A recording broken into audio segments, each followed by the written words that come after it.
Hey everybody, this is KnifeFighter22 here, and today I'm just going to be going through a pretty quick game which I thought I would share with you for some cool analysis here on chess.com. Okay, so here we're just going to go through the game. I was playing black, rated 1295, which is actually a pretty good rating considering I have only got back into chess very recently. I'm playing somebody from Croatia, rated 1246, who also has a membership with chess.com. Okay, so we get a French defense here, and he goes for the e5 structure, at which point I like to elect with c5. I think from the black perspective, it really intimidates the opponent, and you know, I always like these c and f pushes with the pawns. I think they're very useful pawns. Bishop to b3, I haven't seen a lot, really, because of the move knight up to c6. And here, basically, you know, you can have pawn takes, bishop takes, and I can possibly trade a knight for a bishop.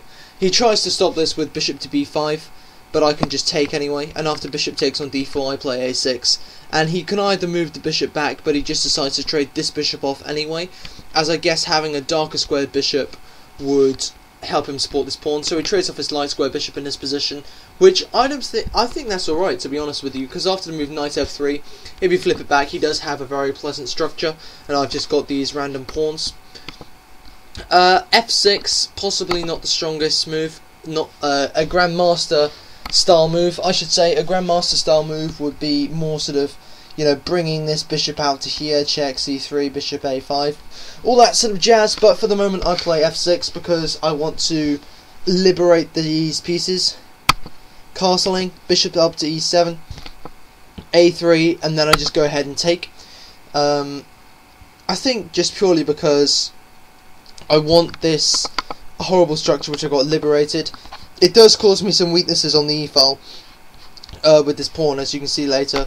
Fianchetto the bishop along the nice diagonal. Now you may be thinking, yeah, it's blocked in by all these pawns, but as you can see I tempt him to take these pawns later, and this bishop on b7 later contributes to the mate. So he plays his pawn up to f4 now. I just go ahead with knight up to f6 because I want to get castled, and as you can see with f5, really after takes and takes I do need to get castled, so I go ahead and do. And this is where the game really starts to get interesting. We have knight c3, and then I spot the move c5, which could give me some positional advantages because it kicks the bishop back. Remember, it can't go to e3 because there's a fork on here with pawn up to d4, so it has to go back to f2, and then I play d4 and the knight goes back to e2. So if we look at this position from his perspective, he has a very comfortable position to play, but then after these pawn moves it gets a lot more edgy for him as these pawns are now further down the board, and at the same time I've opened up this bishop with a tempo. So now I play my queen out to d5, immediately exploiting the bishop, and obviously you can see what I'm doing. I'm not trying to have any tactics down here, not trying to take the knight, so obviously I am attacking the g2 square. He plays rook to g5 in this position, and I was thinking of this, what is the best move to play? I could play h6 and just attack that bishop, sorry, attack the rook, at which point we're just now with bishop to g6 and I'm a bit lost. Sorry, rook to g6, so I'm a bit lost. So instead what I do is I play a knight down to d7, and what this does is it attacks the rook like this. So, for example, if you move the rook back to g3, I could just go ahead and take this knight.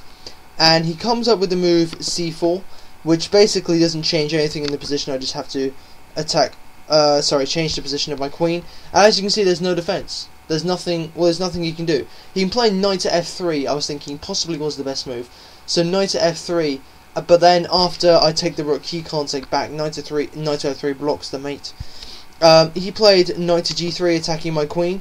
But what he didn't see by this is that this actually blocks the rook from defending g2, so queen takes g2 is checkmate. So that was a pretty interesting game, you know, a lot of nice tactics involved in the last few moves there. So I thought I might as well share it with you guys. I hope you found this video useful. I'll see you in the next video. Goodbye everybody.